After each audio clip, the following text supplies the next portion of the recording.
Hello, everyone. Welcome to our webinar. We continue in our series of webinar dedicated to Agritech solutions for business, and today we would like to cover crop yield prediction. Let me introduce myself. My name is Yevhenii Marchenko. I'm a senior account executive, and today with my colleague Aleksey, we will dwell on this topic.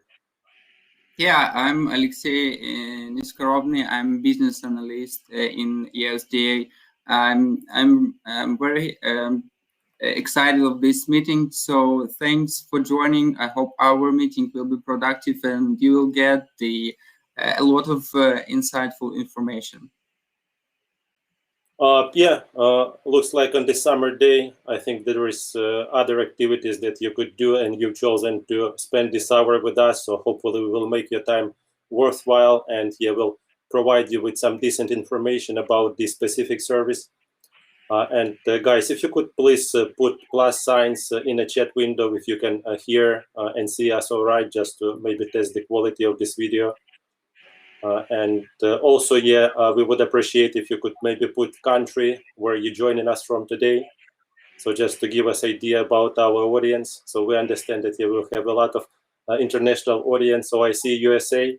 Thank you so much. Appreciate it. Probably it took effort to wake up in the morning. So I see Kazakhstan, Luxembourg, Estonia. Thank you so much, guys, for your time and you're joining us. So please feel free to post your questions in the chat as well. We have Kirill. He's from Customer Success Department from EOSDA. He will be helping us moderate all the questions in chat. And at the end of the session, we will make sure that we will cover as many questions as we can. And also, guys, after the webinar, I think next day we will also send you a recording of the session as well as the presentation. So if you will miss something, don't you worry. So we will send you this information for your record as well. Let's start rolling and let's go to the gist of our today's webinar, crop yield estimation. First of all, I would like to cover agenda that we would like to, the questions that we would like to cover today. So first of all, I will build a little bit more on the company, about EOS, where we came from and what is our future direction. Also briefly, I will cover our product portfolio, other solutions that we have. And of course, we will spend majority of the time telling you about yield estimation approaches and methodology that we have. So here we can see that we have two models that we use for the yield estimation. So we will tell you about biophysical yield estimation, which includes layer assimilation, and also a statistical yield prediction model. We will tell you what input data is required from the customer sides for us to be able to provide this service. And also what results, what outcomes you could expect after the yield estimation is done. And here we will dwell also on some use cases, on the example of field level estimation and also on the admin level, just to give you an idea how the process goes and what data goes into the prediction and what you could get as the result. And at the end also we would like to touch a little bit more on our EOS SAT satellite. So this is first satellite that we launched this year, and we will also tell how data from EOS SAT could help us to enhance the quality of yield prediction service as well. And at the end, we will also have 15 to 20 minutes for a Q&A session. A USDA company, it was founded in 2013. So we provide data analytics based on the satellite imagery. Our company itself, we registered in United States, Mountain View, California. This is where we have headquarters. And altogether, we have team more than 200 people in the company, backed up by our R&D group and a team of scientists who developed our models and algorithm within the company. USDA, we partner with governmental organizations, commercial companies, scientific organizations, and so on, to be able to provide the insights and the data for making better decisions. Here we can see major milestones of our company development. So as I said before, company was founded in 2014 by Max Polyakov. He is international investor and entrepreneur. He developed a number of successful businesses related in IT. and space industry. 2015, this is, I would say, the founding year of the company. Here we developed a number of platforms like EOS storage, EOS processing, which become a foundation of the upcoming products and services that we have in EOSDA right now. In 2016, we launched our first platform. This is Landviewer. So the platform provides on-the-fly real-time imagery processing and analytic services. Very useful, versatile, so you could make the assessment of any region in a planet by applying different type of sensors, satellites, filters to obtain the information that you need. In 2017, we released our crop monitoring platform. This is precision agriculture web-based platform, which provide insights, ongoing insights about conditions of the crop. So again, includes a number of data points which could help farmers and other stakeholders to basically be aware of what's happening in the fields. In 2018 and 22, this was the year when we really relied heavily on the scientific development, and our team of scientists, they developed a number of unique deep learning models and also algorithms that we use in our tools and also for custom solutions. This is crop type classification, this is clusterization, masking of irrelevant objects, boundaries detection. We also calculated soil moisture for a number of largest agricultural countries, and we could do soil moisture calculation for any country if required. And of course, yield prediction models, which we're going to dwell in more detail today. And 2023, this was a big step up, a big day for us. We launched our first satellite, EOS SAT-1. It's first satellite out of a constellation of 7 optical satellites, especially dedicated to agriculture. And I will cover this satellite at the end of the session as well. So guys, let's move to next slide. And here, I just wanted to focus maybe a little bit more on the current portfolio of agricultural solutions that we have. As I mentioned before, this is crop monitoring platform, which delivers insights about crop health, also provides information about the weather risk management, scouting task with the mobile application, farm organizer, and planner. And all this data says they could also be delivered through our API. So if you have your own platform or developing your own application, you could also deliver this data for your usage as well.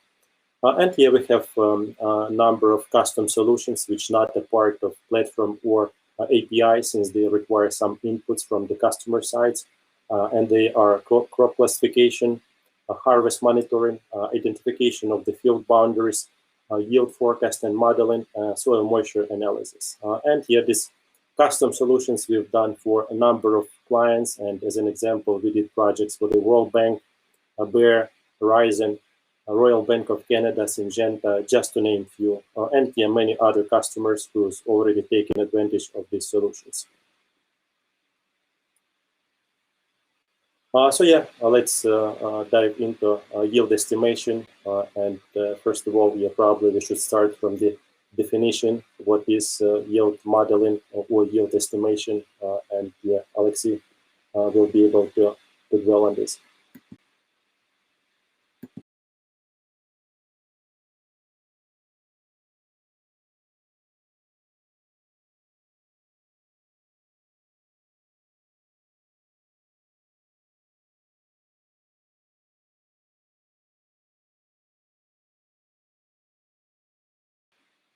Yeah, looks like Aleksey has some technical issues, so I will carry on. So basically, what is yield estimation? So yield estimation, it's a process of prediction of expecting yield for a specific crop for a specific growing season. So basically, outputs could be delivered in kilos per hectare or bushels per acre, again, depending on your location, on your zone. And to get this information, Aleksey, you back? Yeah, do you hear me? Yeah, we can hear you. I just gave definition of the yield prediction. So you could, if you're ready, you could carry on. Yeah, sure. I just wanted to add, if you mentioned some main things, that to do this yield estimation, we combine different information, including various factors such as weather conditions, soil types, crop specifics, crop management approaches, some historical yield data, and we deploy multi-level algorithms to estimate the amount of yields on any scale, starting from the field level to region or even the country level. So this is what I wanted to add here, and let's maybe move closer to the benefits. Once we know what is yield prediction, so let's have a look who actually could benefit from it. Usually, we would thought that, like only farmers or producers would benefit from this information, but in fact, there is a number of stakeholders, other companies who benefit from this data. Just to mention a few, it's not only like growers, farmers, this is input suppliers companies who provide the inputs, crop protection materials, as well as fertilizer, food production companies, governments, food security departments, trading organizations, banks, and so on. Let's have a look in more details for each of these stakeholders and what are the benefits. So first of all, this is producers and growers. It could be farmers, it could be large agri-holdings. So yield data is used to identify strengths and weaknesses of farming practices. And basically by looking at the yields, comparing yields data for different years, farmers, they could make conclusions and recommendations, what practices are working, what practices not working, maybe what specific inputs are better for certain yields, for certain area, and so on. This information is also helps to maximize yields, again, by knowing what crop variety or, again, what inputs or what timing is better for certain crops. As well, it could help to optimize logistics. So this is another important factor. So by knowing how much yield to expect, the farmers, they could basically plan harvesting, storing, and transportation operations. And more important, this data could be used for the next season for planning. So they could determine what fields, what area they could specifically reassign for certain crops. So as we can see, there is a lot of benefits and a lot of key points of this data, how it could be used by the producers and growers. Input suppliers, so again, this information could be useful for them because it will reveal more information about the agricultural market in a specific area. So they could better understand supply and demand of the crop inputs by knowing in what areas farmers, producers grow, what amount of crops. They could also estimate how to approach those regions by providing the supply of pesticides, herbicides, or any other inputs. Food production companies, so this yield data could help them to better understand the supply chain.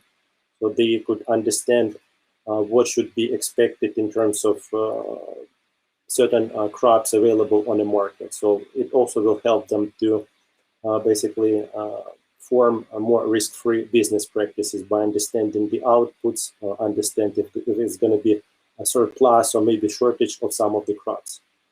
Governments, or maybe to be more specific, food security department. So this information could be crucial for the governments of the country to estimate food availability for the local population, for the inner consumption of the country. And also they could understand what part of this yield produced could be basically taken for export. So again, information about food security for the country and what part of this produce could be exported and sold on the market. Another beneficiaries of this information could be trading companies. So for trading companies, this information will basically provide insights how to improve financial predictions for the upcoming season, to improve understanding of the agricultural market so they could take better decisions in terms of the stock management, the imports and exports. Banks, so by having this information, by knowing what farmer could basically reap at the end of the season, so they could understand crediting and loan issues purposes. So by knowing what would be the income of the farmer, so they could basically provide more loans and so on. Insurance companies, on the other hand, this information about yield estimation could help them to develop effective agricultural insurance and risk management programs. So basically, again, by having information about the yield, so this is one of the parameters that the insurance companies use for creating insurance policies. And of course, if we take on a global scale, international organizations such as, for example, World Bank or United Nations, they could use this information to strengthen global food security by introducing crop yield forecasting for developing countries to help them basically to prevent famine and also boost local economies by implementing sustainable agricultural practices. So as we can see, not only farmers or producers could benefit from this information, a number of other stakeholders could use this information for their business objectives and profitability.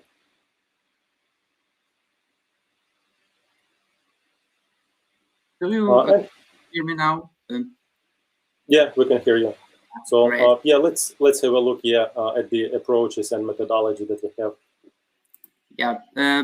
I will tell about this briefly. So our team has accumulated a significant experience in implementing biomass analysis and yield prediction projects for a range of crops.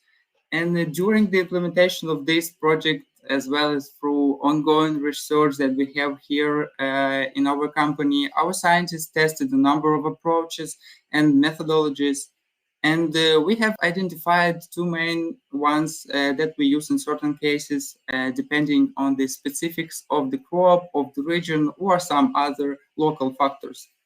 So these two main yield prediction approaches is the yield statistical model and biophysical one. As we can see from the names of the approaches, both are based on some models, but key difference lies in the type of the model.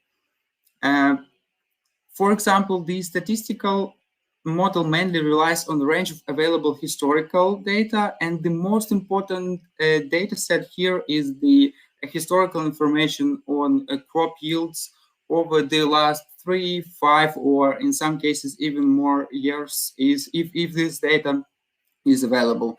And in this case, regression mathematical models are mainly used, which are trained on the historical parameters that we can get.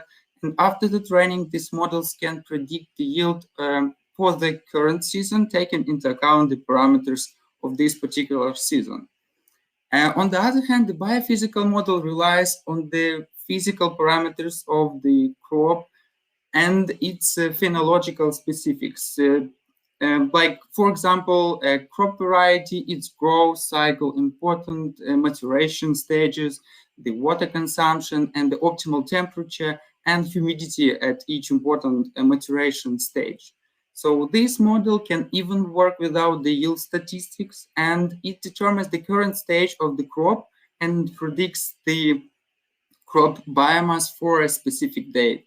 And this model can be applied even several times per season, for example, starting from 2 months before the harvest and up to almost the harvesting date. With each of these iterations, the estimation is refined, and by accumulating more data on crop and the conditions for its development in this particular season. We are mostly talking about some weather data that we can get more and more during the season. Yeah, this is basically it. Maybe Yevhenii, maybe you have some comments on this. Aleksey. Yep, just to sum it up, so as you can see, we have two main models that we use. This is statistical and biophysical. So the main difference is that statistical, it analyzes patterns based on the previous year. So we need to know yield statistic data for at least 3 or 5 years. And then our scientists, they will look for patterns. So basically what patterns contributed for high yields, for example, for one of the year. So it could be timing of the rain. Maybe it was some heavy rains in July. And because of that, we have a good yield for certain crops. So scientists, they will study and see basically what patterns contributed to the good yields. While biophysical model, it relies mostly on a physical parameter. So we do not have any statistical data. So in this case, we will rely only on data available, like Aleksey said, physical parameters. So this is weather data, this is soil types, and so on. So this is more like prediction rather than statistical. This is like search for patterns, and based on those patterns, we could also basically make a prediction. Yeah, then let's move on, and I will try to explain this difference between these approaches in more details and discuss them in the context of the project stages and the parameters that these approaches use. Yes, and if we're talking about statistical yield prediction, we can define the following, let's say, high-level stages. The first one is a collection of available data to create a crop yield prediction training data set with the predictors like historical yield statistic weather data, some satellite data, some indexes, for example, and soil types. The next step here is the picking of the appropriate machine learning model. For our projects, we usually use random forest, or even we can build a model based on the neural networks in cases we have when we have a lot of different predictors. But of course, we can consider different models for specific cases, depending on the crop and region and etc. The next step here is the model training based on the available historical data set and the selected algorithm that I mentioned before.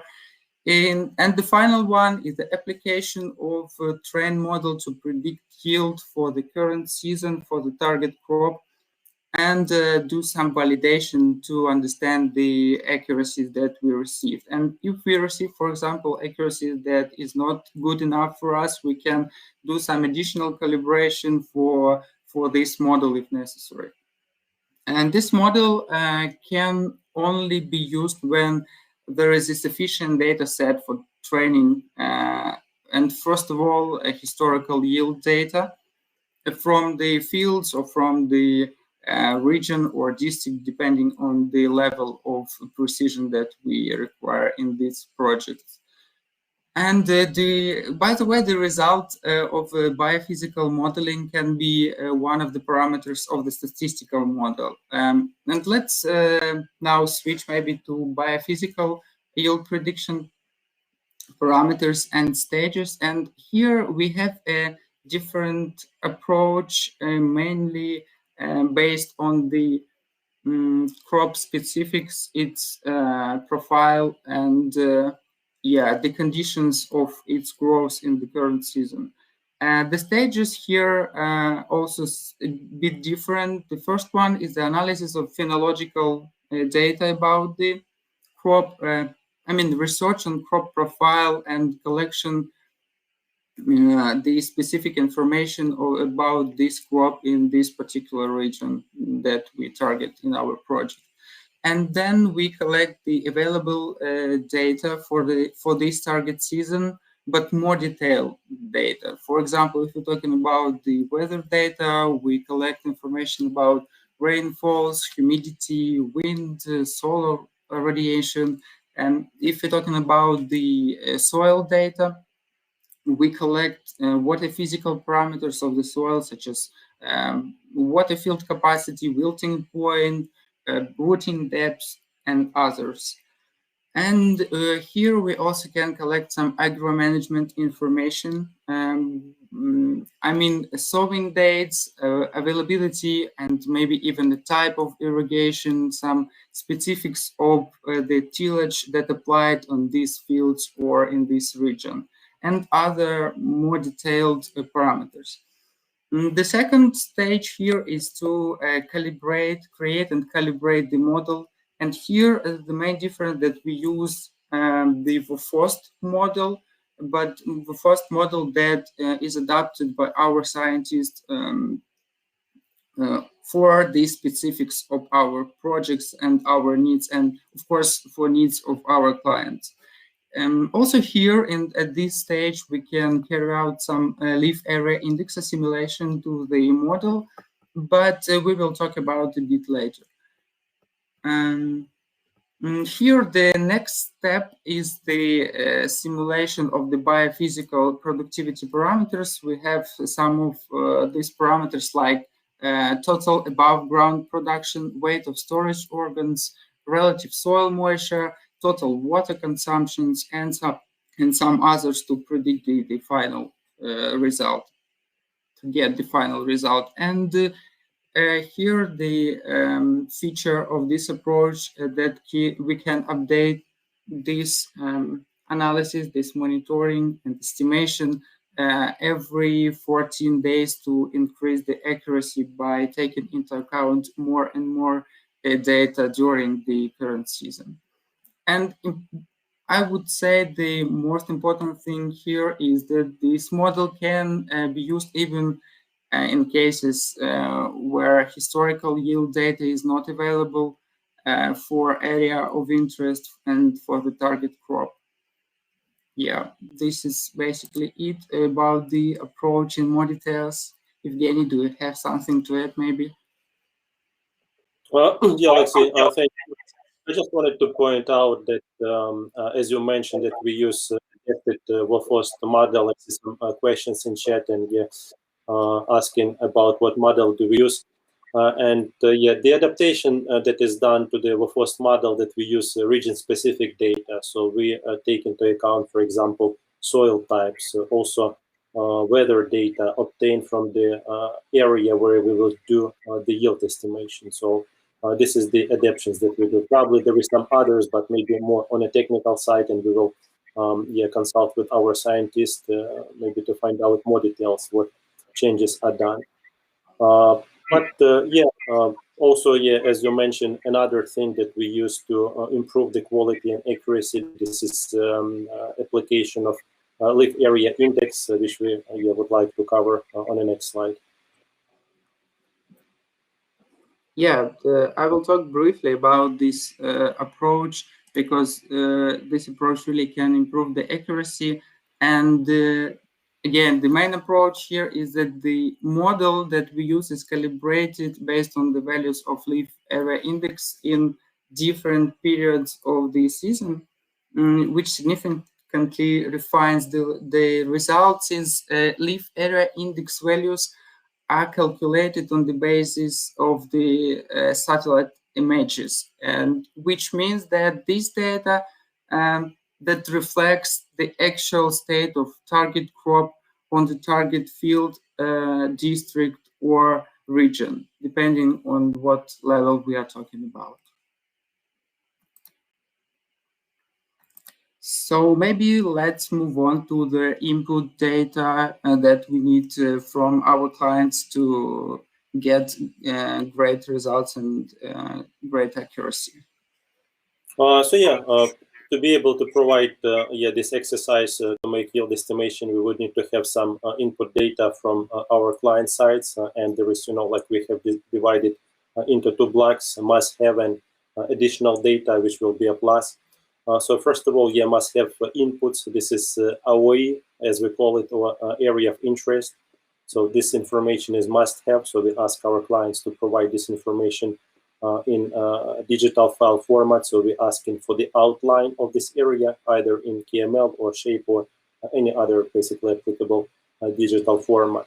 Also, this is a list of targeted crops, as well as a yield statistic for the selected AOI for the last 3 or 5 years. So maybe let's go in more details about each of the data points that we will need. As I said, first of all, we need to get the AOI. So without this information, our scientist team, they are not going to be able to perform a basic evaluation analysis, and they will ask a lot of additional questions about, for example, like size of the fields or size of the region. They would need to find out the climate peculiarities. Also, AOI is needed, so our R&D team could study the agroclimatic conditions of the regions, for example, analyze the availability of certain data for the region that we would use, for example, like weather data or soil types. R&D, they would conduct research on the phenological characteristics of the targeted crops in the region. So they will study each of the targeted type of crop and basically use this information for this exercise. As I said, ideally, the OA should be provided as digital file to provide us outline of the area where we need to do the estimation. Second here, required input. This is a list of targeted crops. So as I said before, our scientists, they will need to study phenological features of the region for each crop separately. Either this is one crop or this is maybe a list of the crops, several crops that we need to yield estimation.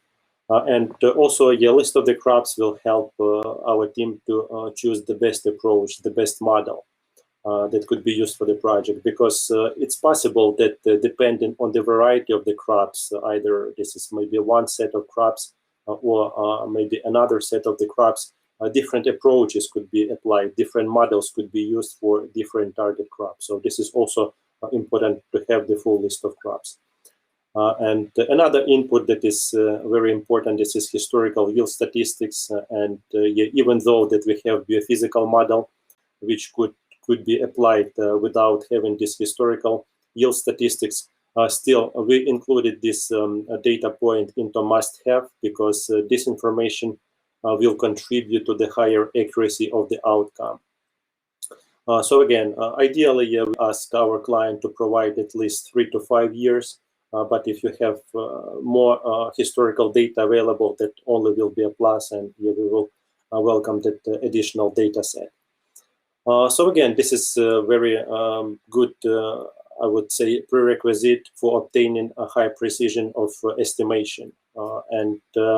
But yeah, on the other hand, it's one of the challenges that we have, that most of the time customers, they do not have this yield statistic data. So in this case, we would apply a biophysical model, and by using different approaches and the optimizations that we have for the first model, and by applying lie assimilation, we will make sure that we will deliver the most accurate data that we can based on the constraints of the project. So in this case, I just wanted to let all the customers know that we take every case on individual basis. So we analyze it based on your location, on the specific of your agroclimatic zone, to make sure that the final exercise and the result would deliver high quality results.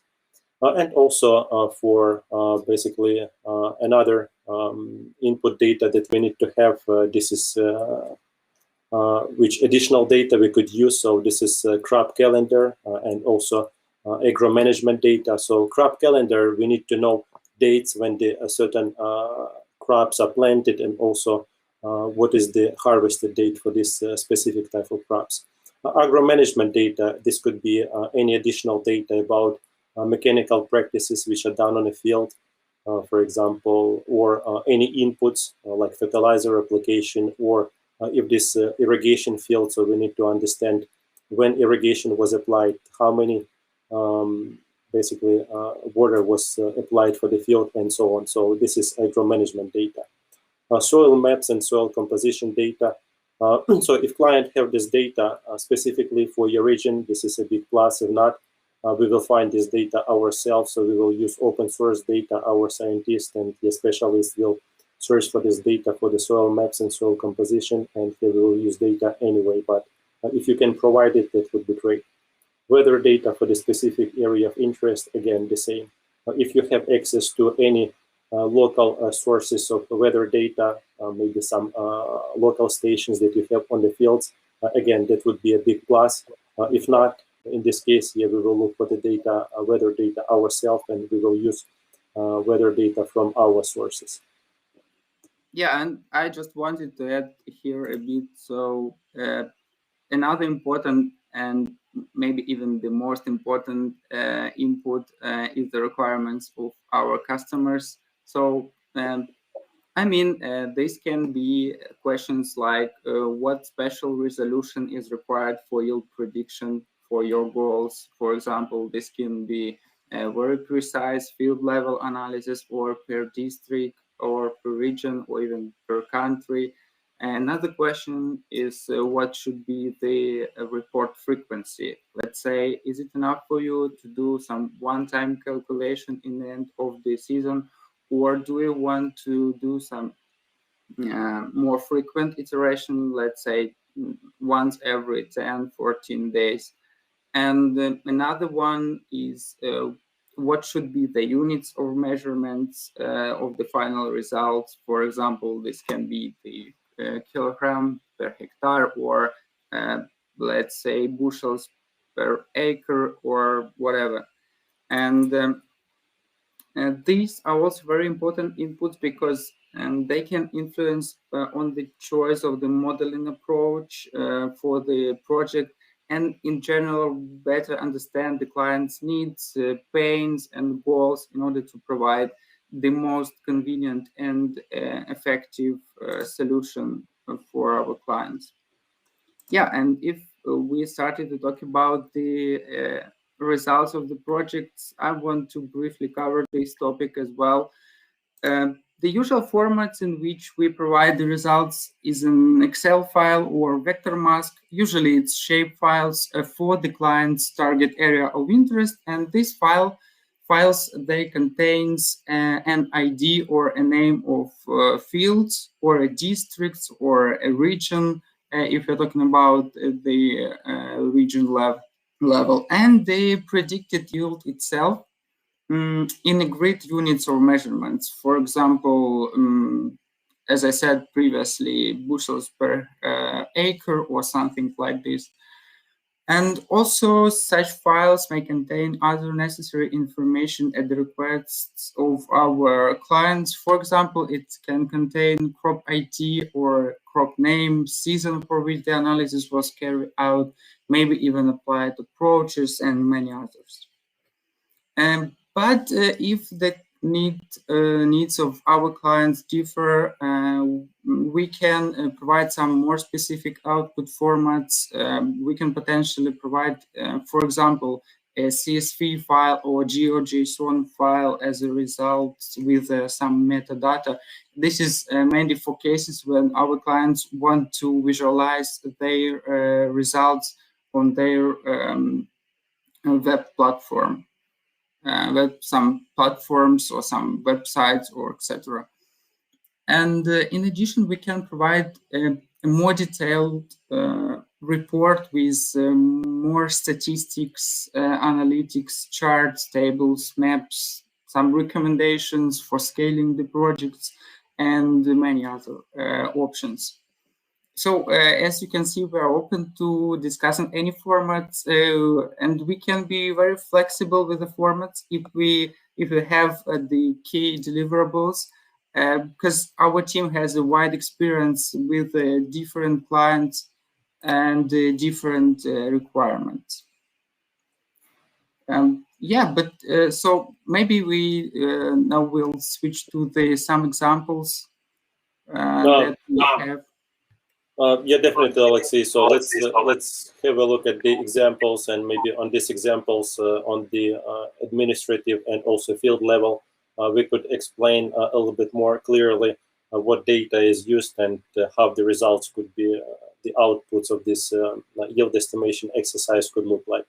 But yes, as Alexey said, we are quite flexible and we open to the requirements from the customer side, and at the end we just want to make sure that you'll be happy with the outcome. So here let's have a look at the several levels of the yield prediction. So we have admin level and also we have field level. So they different according to the level of accuracy. And yeah, we've done a number of projects, and yeah, one of them was done in Ukraine. So here we are looking at the example of the admin level. So admin level, it's a larger scale. Field level, this is the smallest, more accurate. So we have exercise done in Ukraine in 2019, and it was done on the region level for the whole country. Here we can see that we targeted three type of crops: corn, winter wheat, and sunflower. And here we can see what data was used for this project. So it was climate data, weather information, soil types, crop parameters, in particular sowing date. So we need to know sowing date for each of the targeted crops, for each of the region, for each of the zone. Also, we use satellite data, leaf area index, to increase the accuracy of the results. And in this case, yeah, we have access to historical yield statistics from the governmental website. So in most of the countries, this data could be found from the official sources, maybe like government websites, or for example, like in the United States, there is a lot of statistical data from USDA. So definitely, if you have this information, we will use it. If not, we will ourselves look for this data. But yeah, historical yield statistic is one of the crucial data, I would say. We also calculated soil moisture, so we can calculate soil moisture for any country, and we've done this for Ukraine as well as we took into account crop management data for provide the estimation on a regional level for the whole country. Yes, Yevhenii, if you don't mind, I will cover a bit more technical details regarding the combining of different data into a single map, and that is used in yield modeling further. So this approach is more relevant when we implement the crop yield modeling specifically in the level of administrative divisions, such as regions, states, provinces, or districts, or something like this. And in this project, the district was the minimum unit of area, and we used the map of the administrative divisions of Ukraine from the public cadastral register of Ukraine. And also, we used a detailed map of the soil types of Ukraine from Food Agriculture Organization of the United States, from their portal, and namely we use the soil classification product. This soil classification product grouping soils with a similar range of parameters like chemical, biophysical, into units that can be georeferenced and mapped. And another, let's say, third key map component that we used in this project was the weather grids. In this project, we used 9-kilometer weather grid, and this weather grid divides the area of interest into some squares, as you can see here on slide. And for each such square, we get the weather data for the certain periods, let's say for the sowing season, for crop season in this year, with a certain frequency, let's say once a week, or once in 2 weeks, or once per month. And we received this data from publicly available data sources with the global coverage, and as well as from some local weather station. And important nuance here, that to obtain the homogeneous weather information, the spatial resolution of weather data from different sources was unified. And in some cases, for some data sources, we used the technology called downscaling. This is one of the technologies that we can apply in addition to the basic raw force model. Yes, and as a result, these three types of data, which are in fact the different special maps with the different parameters, were combined by our scientists into one detailed map, which consists of almost 7,000 unique zones. And these zones are what we call modeling units. And each such zone is a unique combination of weather and soil characteristics within a specific administrative unit. And for each of these zones, we perform the modeling and obtain the estimated crop yield value. And by having such a detailed information, we further can aggregate these data, for example, for level of districts, regions, or even for the level of entire country. In this specific project, we actually combined and aggregated this data into district and region levels, if I'm not mistaken. yeah, let's discuss maybe some details, because I already saw some questions in the chat regarding the accuracy. So Yevhenii, please.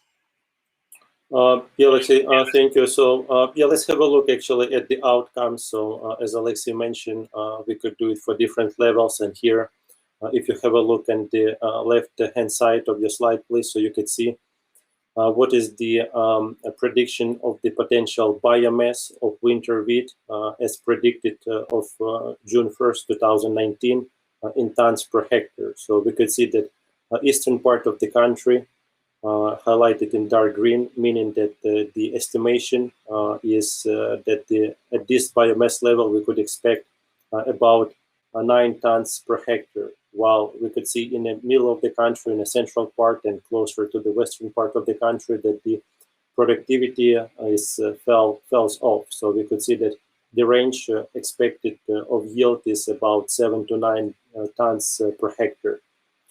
So as we can see, it gives us the full picture on a country scale. And if we have a look at the right-hand side of this slide, so we could see specifically for the Kyiv region, divided by districts, what is the prediction and what is the actual accuracy of the prediction. So we could see that for the Kyiv region, results are lower than for the western part of the country, eastern part of the country, I'm sorry, about 6 ton, the best prediction. And if we have a look at the accuracy, we could see that by having a good set of input data, we could reach high accuracy, and the accuracy for some of the regions is 95 or even 97%, while for other regions here we have accuracy about 85 or 82%, depending on the region. So as we can see, the accuracy will depend on the input data, namely if we have information about statistical data. Also, upon the list of targeted crops, type of crops is also important for the accuracy. And here I've seen the question, what is the, in chat, what is the error margin? So as you can see, it could be from 20 up to, from 5 up to 20%, again, depending on the region. Targeted crops and availability of statistical data. But yeah, if we have a decent data set, so I think the accuracy would be in a range from 85, 90%, and sometimes even higher, as we can see in this case. So this is estimation on the admin level, as we called it. Actually, yeah, we have different levels, and the accuracy also depends when we do this exercise. So we can do estimation as early as 2 months before the harvesting date. So here you can see in that case the accuracy could be from 75 to 80%, again depending on the type of crop. But if we do estimation closer to harvesting date, for example, like as you can see on a slide, 2 weeks before harvesting date, so the accuracy could be from 80 to 95%, again, depending on the type of crop. Yeah, so this exercise could be done as early as 2 months. It could be done 1 month, or depending, it could be done also with the intervals that you need. And we have 2 different levels of aggregation. We have admin level and we have field level. So field level is the most accurate. And also I've seen the question in the chat, what is the cost? So for the field level, I can give you like ballpark figure just to give you idea about the cost. But if you have any specific project, so please reach out to us, because the cost will depend on your specific requirements. For the field level, the cost is about $1 per hectare. And if we're speaking about the admin level, so the cost is $1 per square kilometer. So as we can see, the difference is kind of drastic, but again, field level is the most accurate, while country or region level, or as we call it, admin level, this is more on a global scale, so the exercise would be not as expensive as for the field level in this case. So again, a lot of accuracy depends on the input data, and to be able to provide more accurate estimates, please reach out to us directly, and we will evaluate and get back to you with our feedback. So let's have a look at the field level. I covered the admin level, country level, or region level, and Aleksey will cover the field level. So the most accurate level, the highest accuracy that we could reach if we do this exercise on the actual separate fields. Yeah, thank you, Yevhenii. I'm happy to talk about that project because I like this is my favorite because I and our team we like the precise data, and yeah, this is our passion. So that project was implemented in the southwestern part of Ukraine in the Vinnytsia region for a large agricultural holding. And the scope of the project was more than 4,000 fields and included a number of crops. The main ones being winter wheat, maize, soybean, rapeseed, and sunflower. And as an example, on the image on the left side of the screen, you can see the visualization of the results for winter wheat in the format of vector mask. And this project was implemented using a biophysical model based on the FOST model, again, which was adapted to the specific of the field level analysis. And we used a number of model input parameters, in particular weather data of medium spatial resolution, high precision soil maps of 30 meters, and the results of a research of the development stages of target crop from our scientists from this particular region of Ukraine. And the huge plus of this project was the availability of sufficiently detailed data on historical yield for each field. And this allows us to further calibrate the model and obtain a very solid accuracy given the special resolution of this project was the field level. And again, this project shows that with a good input data and well-adapted model, it is possible to achieve the accuracy about 85% or higher on the field level. And now maybe let's talk about some other countries and some experience in the other countries. So, because I saw some questions regarding this. Yes, Aleksey, you're right. I've also seen questions from the audience specifically asking if we've done such exercise in Africa. Unfortunately, yeah, we haven't done yield estimation in Africa yet. So right now, yeah, we'll cover regions where we've done yield estimation. So this is Northern America, this is Asia, this is Eastern Europe. So basically, this is the regions that we've done the yield estimation. But again, yeah, another question was about the model. So the model is applicable globally, and as I said before, so each project is treated individually. So once we have the scope and we have the requirements, so we'll be able to tell you what we could do. And yeah, another question was about the parental crops. So the model could be applicable not only for the conventional one-year crops, but also for parentals. Again, it will depend on case. We would need to study this in more detail, depending on what type of crop it is. So yeah, let's have a look at other projects just to give you an idea about the geography of the projects that we accomplished. But again, we open for any geographies for any location. And again, please reach out to us if you have any specific projects in mind. So yeah, we've done a project for the Ministry of Agriculture of Kazakhstan in 2018, and it was a combination. It was not only yield estimation, this was also crop classification and yield estimation for cereals, namely for wheat. So we provided this information on the region level for the western part of the country, as you can see on the image. As well as providing information about yield forecast, we also provided information about harvesting dynamics monitoring. So we could also provide you updates, I think, with the frequency of every week, if the fields, if they harvested or not. So as you can see, yield estimation could be a part of the package of the services that we could provide, again, depending on your objectives. Similar projects, but I would say a little bit on a wider scale, we did for the Ministry of Agriculture of Azerbaijan. And here we can see that we did full land cover classification. So this is another service that we have for land cover classification. We could classify up to 7 different type of classes, and here we could see that we classified agricultural land, forest land, bare land, waterlands, artificial infrastructure, wetlands, and water bodies. So altogether 7 classes, but also for this project we performed crop classification and yield forecasting for 4 type of crops. This is wheat, barley, cotton, and tobacco.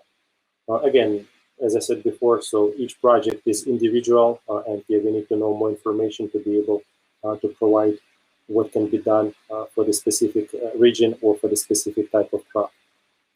And also, we did projects for one of the customers, agricultural holding from Canada. So here we can see that we done yield estimation based on Sentinel-2 data. But again, we could use any type of satellite data, not only Sentinel-2, it could be Sentinel-1, radar data, or Spot 6 or 7, or any other providers. Again, we need to know what is the project. And here, we specifically done estimation. As you can see, again, this is almost on a country scale for 3 type of crops, namely wheat, barley, and canola. So this exercise was provided to provide a customer with the information what could be expected in terms of the yield. This is some of the examples that we have for the yield estimation. So please, with your projects, with your specific questions, reach out to us directly. We'll cover as many questions as we can at the end of the sessions. And now still we have a couple of slides to cover about the EOS SAT. So as I said at the beginning of the webinar, so this is a big milestone for us. And at the beginning of the year, in January 2023, we launched our first satellite out of the constellation of 7 optical satellites dedicated to agriculture. Right now, the satellite in a process of commissioning phase, so meaning that calibration and validation tests are in progress. But we already start receiving data, and here you can see on the slide that the quality of the images. So we have some images over Dubai, I believe, and also one of the agricultural regions from Spain, Segovia, I think.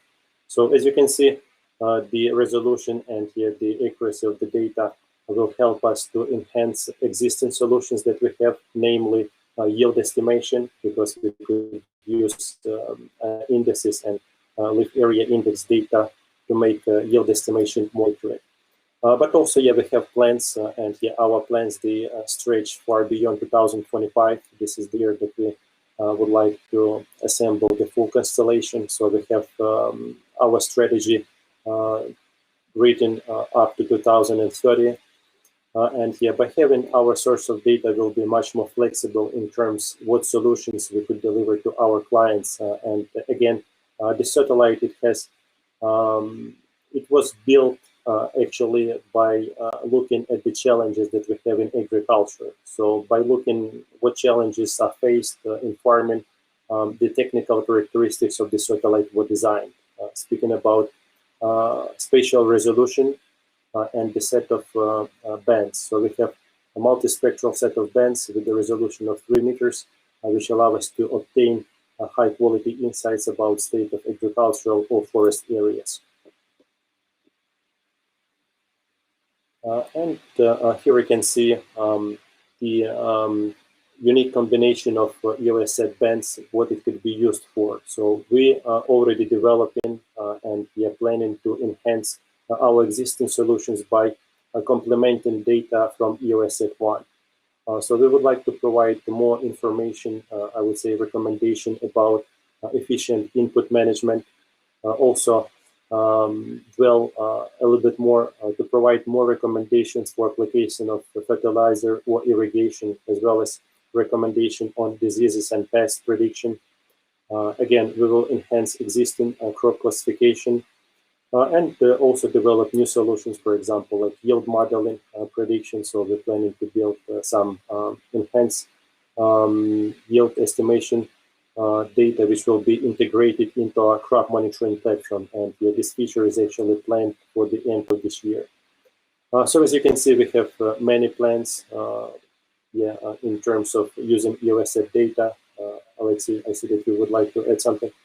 Yeah, I just wanted to add some maybe final thing about the satellite, that we are trying to use our EOS SAT data as efficiently as possible, and now our team work on the improving the current spatial resolution of EOS SAT images, which is about 3 meters for RGB and near infrared spectral bands, and we hope to improve this spatial resolution very significantly, maybe up to 2 meters or even better. This will allow us to provide even more accurate information to our clients for the variety of crops and projects, and including yield prediction projects, which are also often use the satellite data to provide more accurate results. That's it from my side. Thank you, Aleksey. Yeah, I think this is it that we would like to share today. So probably now we could switch to a Q&A session and basically devote the rest of the time that we have answering your questions. So yeah, and I see that we have a lot of questions. So we have more than like 30 questions right now. So I will try to go as swiftly as I can and try to cover as many as we can in the remaining time. So guys, yeah, I will read the question, and also will name the person. Please forgive me if I will mispronounce your name. I will do my best. So yeah, first question from Lai Leon about yield prediction, how accurate in percentage. So Lai, yeah, as we said before. So again, it depends on the input data, but yeah, usually it's from 80 to 95%. So error margin could be from 5 up to 20%, again, depending on the specific case. So we need to have a look at each case individually. Another question from Moudin Tariq. If yield prediction using satellite imagery, how much resolution is needed by yield prediction approach? So yeah, for the yield prediction, yeah, we usually use data from Sentinel-2. The resolution is 10 meters, but again, we could use data from any other satellites if it's required by the project. So we could use higher resolution up to 3, 5, or even 1 meters. And in our case, we will use data from EOS SAT, which is 3 meters multispectral resolution. Next question from Kleber Oliveira. Do you have any previous experience with forecasting soybeans and corn yields in Brazil? Thank you, Kleber. I think that we have projects in Brazil, and it was the yield estimation for sugarcane. But yeah, for soybeans and corn, yeah, we have estimations that we did for other regions. But yeah, if you have projects, soybean or corn estimation in Brazil, so definitely this is something that we could do. And yeah, as I said before, by having specific requirements, we could provide you feedback. Another question from Getachev Belai. Any experience in Africa? Do you apply your yield estimation models for perennial crops like coffee? So yeah, thank you for the question. And yeah, as I said during the webinar, we do not have a yield estimation done in Africa yet. And we haven't done it for perennial crops like coffee. But this is something that we could discuss. And I think that we already are working on estimation, for example, for oil palms. So again, this is not a conventional crop at all. But our scientist team, they could at least review your request, and I think for the crop like coffee, yeah, we could do some evaluation and provide your feedback. Yeah, I can add here. Yeah, if you don't mind. Yeah, for such a specific crops like coffee or some other specific crops, we most likely will use statistical model, but because the first model doesn't support all of the crops, and if we don't have this crop supported by first, most likely we will try to find the specific features in historical information and weather historical data and yield statistical historical data to find some correlation by using mathematical modeling. Yeah, let's move on. Yeah, next question from Mustafa. Have you tried doing yield crops in Africa? What are the challenges? What is accurate to a degree? Yeah, as I said before, unfortunately, we haven't done any yield estimation in Africa. The challenge is, again, availability of input data, as Aleksey mentioned, namely statistical data. Yeah, the main challenge basically, if the customers, if they could provide some good quality input data, and yeah, on that would depend the accuracy. And accuracy could be in a range from 80 up to 95%, again, depending on a number of factors like type of the crop, availability of input data, and so on. Next question, Atel L. For a statistical prediction, some seasons are affected by other parameters like irrigation or different seed types. So you cannot rely on this data. How you tackle this? That's a good question. I don't know, Aleksey. Could you maybe address this? If we take into account like specific parameters like irrigation or different variety of the type of crops.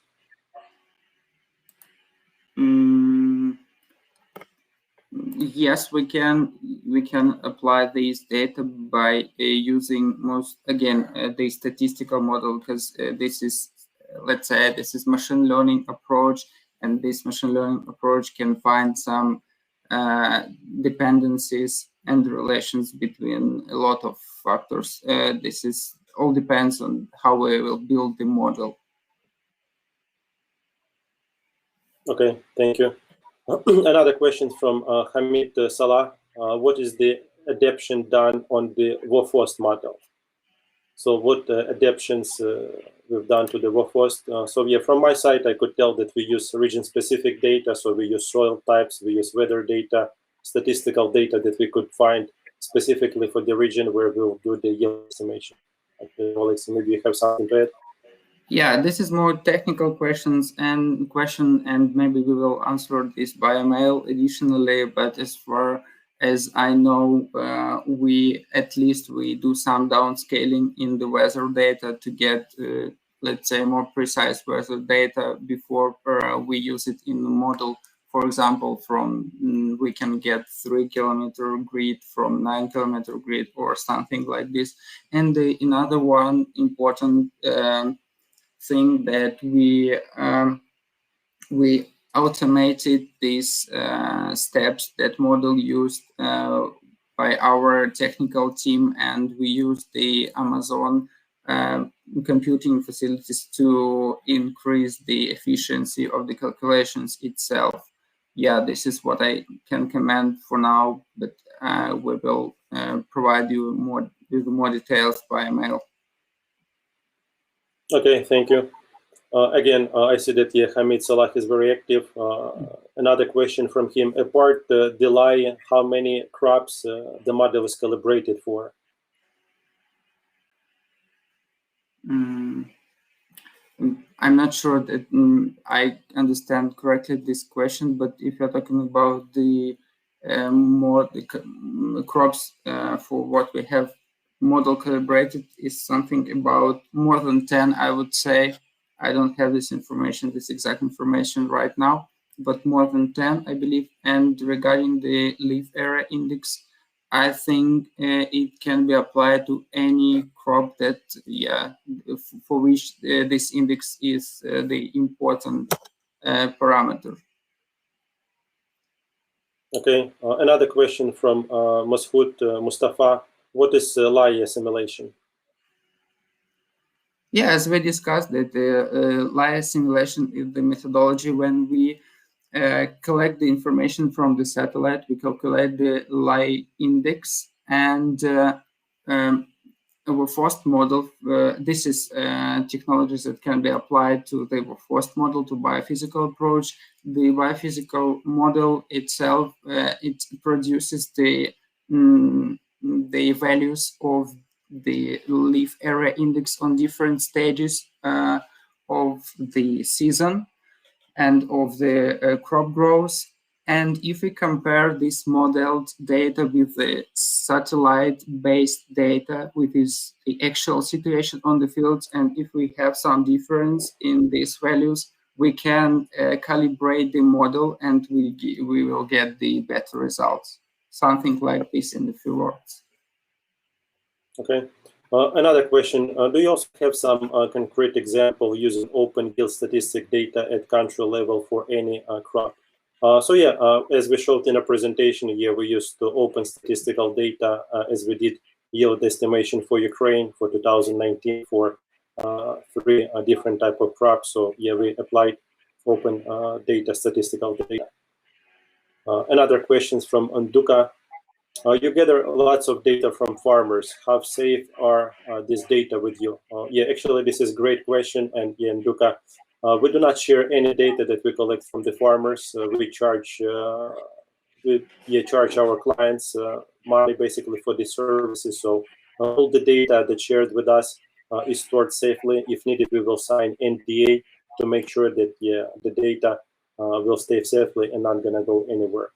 We also use AWS storage for our web-based platforms. So as you can see, the security is also on the highest level. Plus, we're a space company right now, so security is one of the top priorities. So in this case, we do not share any data of our clients, and basically we keep it safe. Questions from Tiago Lima.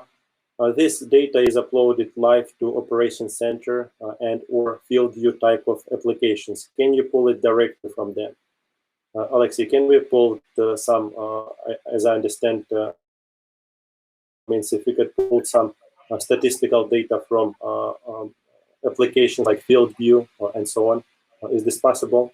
We need to do some research if we can get this data easily from this source, because I'm not aware about the details, how it works. But yeah, we will use all the available information that we can to provide the better results. For example, if we can receive this information just by downloading this information or get some results by API request, yes, it's possible, but maybe you can provide us with more details and we will answer in with more details. Tiago, please, we will contact you and feel free to send us email specifically. We will analyze this question in more detail. Next question here from Vladimir Ivanov. What are the costs of your yield prediction per hectare? So yeah, Vladimir, as I mentioned during the presentation, so we have different levels. So we have field level and also we have admin level. Just to give you ballpark figure, again, the final cost depends on project and also what additional services maybe you would like to have. But for the yield prediction on the field level, this is $1 per hectare. On the admin level, this is $1 per square kilometer. So this is the cost of yield estimation exercise. Another question from Alicia Castello. What is the margin of the error? So yeah, Alicia, as we said before, so the error margin could be from 20 to 5%, again, depending on input data and targeted crops. Next question from Philip K. Bay. So basically, how will such modeling work for countries in Africa?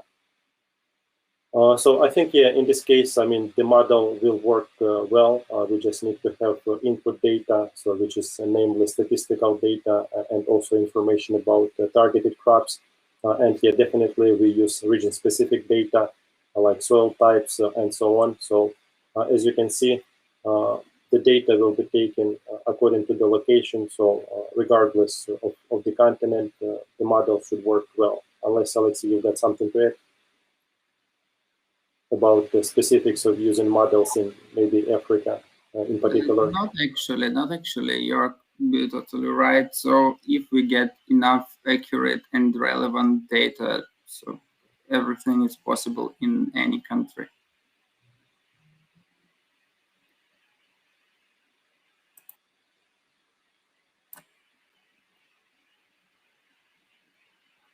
Do you hear me, Yevhenii?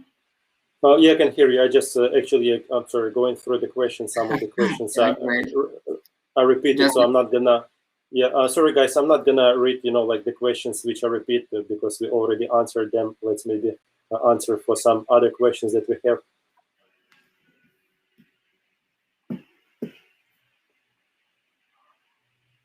Another question from Hudson Lenze. What metric is your accuracy based on?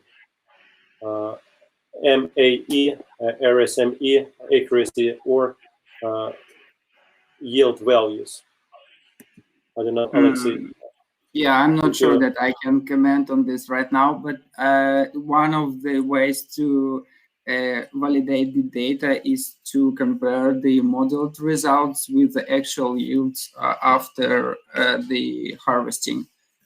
For example, for some countries, before applying the model, let's say in wide territories, we usually try to do some pilot project, proof of concept projects, and in these projects on a small scale, we get some modeled results and then compare these results with the actual yield statistics.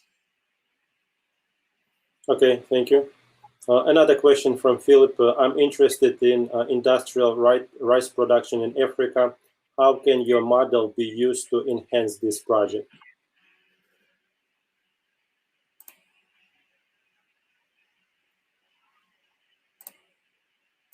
Maybe I can comment here. So Philip, the yield estimation can give you idea about possible outcomes. So by the end of the season, you could know what is the expected yield. So you could see if this is something that you planned, or if like the productivity of your field is the same as your neighbors, and so on. So basically, by knowing this data, you could make the adjustment in your strategy and better understand what should be done to increase the yield outcomes.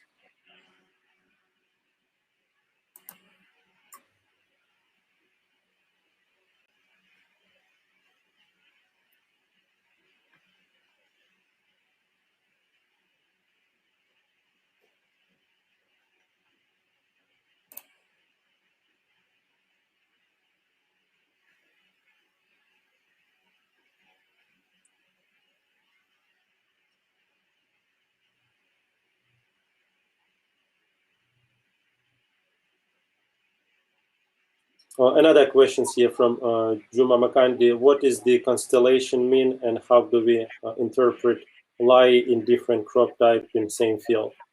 Juma, a constellation, basically this is the group of satellites. So in our constellations, we expect to have 7 satellites. Regarding the second part of the question, how do we interpret lie in different crop type in same field? The estimation is done per field level. So we expect that in one field we have one and the same type of crop, and basically we will calculate. We will take lie for that specific type of crop that we have in the field. Yeah, and if we will have the different crops in one field, most likely before the launch of the model, we will divide these fields for 2 fields that will contain different crops, because it will be more accurate and correct approach. The next question regarding pest prediction, is it include locust swarm? Pest predictions, this is something that is upcoming feature, and we will include it into our crop monitoring platform. So I think that we will have solutions for the locust in particular as well. But again, let's wait for the official release, and I will be able to provide more details a little bit later down the road.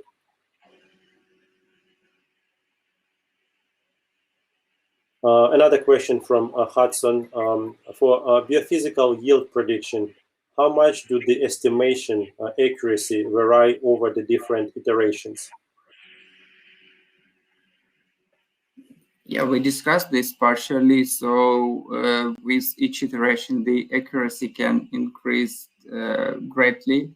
I don't know if I can provide you with some exact number, because it depends from the project to project and from the crop to crop. But the approach here is that we collect more weather data, and we get the better accuracy. For example, if we do some crop modeling in 2 months before the harvest, we can get some number, but after that period there can be some drought, and this will not be taken into account. The accuracy may be low, but if we do some more iteration, then we will take into account some drought or extensive rainfalls, and the results will be better as well. Thank you, Aleksey. So another question from Biruk Asresi from Ethiopia. I do have another question regarding the approaches. Which one prediction model is more accurate and easy to utilize? Is it statistical or biophysical one? Interesting question. Yeah, it depends on the input data that we have. If we have a lot of different reliable data, I mean, for the previous seasons, some additional local weather data, some crop management data, and most importantly, the crop yield historical statistics, then I would say that statistical model will show better results. But if we don't have this information, especially regarding the yield statistic, the biophysical model only can be used here, and the accuracy may be lower in this case, but again, we can calibrate it somehow. For example, taking into account some general information about the crop yield in this region, or maybe we have some information about the fields nearby our target field. Here we can use this information as well to increase the accuracy.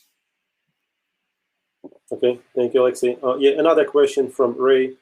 Are you able to use EOS data to tell us how many fruits are on a paper plant?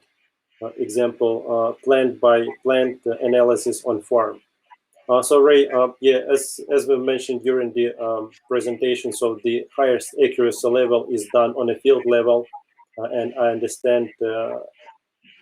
So in this case, yeah, so we could use some estimation on a field level, but again, please reach out to us directly with more information about the pepper plant, and yeah, we'll get feedback to you about this specific case.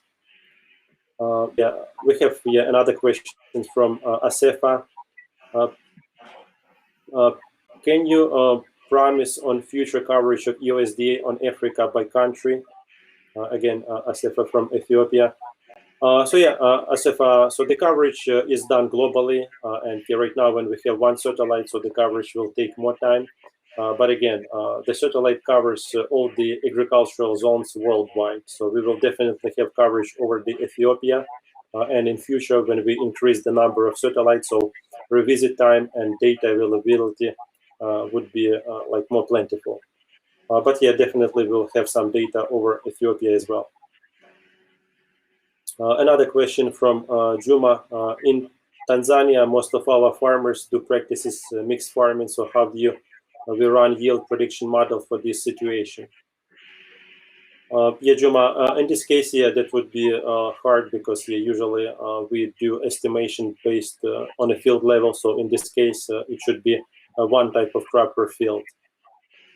I don't know, Aleksey, maybe you could comment on this, if there is any approaches for the like mixed farming. I'm not sure again that I understand what is the mixed farming is in this case. Maybe we can get more details, but yeah, basically, if we have some small fields and these small fields are divided additionally, and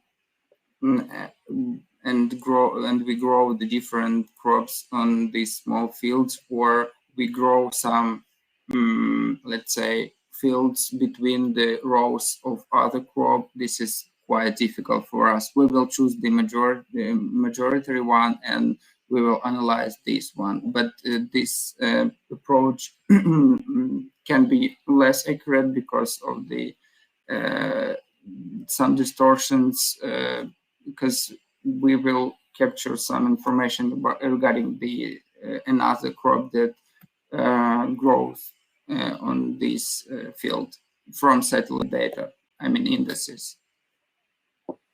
Okay, thank you, Aleksey. And yeah, looks like we have our last question from again Asefa. Can EOSDA predict the drought on very specific areas? Yes, if we could do yield estimation, and for yield estimation we use data about weather from different sources. So basically, if the provider of weather information could make the prediction, I don't know, maybe as far as half a year or several months, we will use that data. But we do not do predictions about the weather. We provide information about crops, yield estimation, and like that. So looks like we all caught up with the questions. Thank you, Aleksey, for helping me out here. And once again, guys, I would like to thank you for joining us today for our series of webinars dedicated to Agritech solutions for the business. And today we discussed yield estimation. Please stay tuned. We have another webinar dedicated to field boundaries detections coming next month. So please, stay alert, and we will send you invitations. And feel free to join. We'd be happy to see you there. Yeah, guys, have a great time.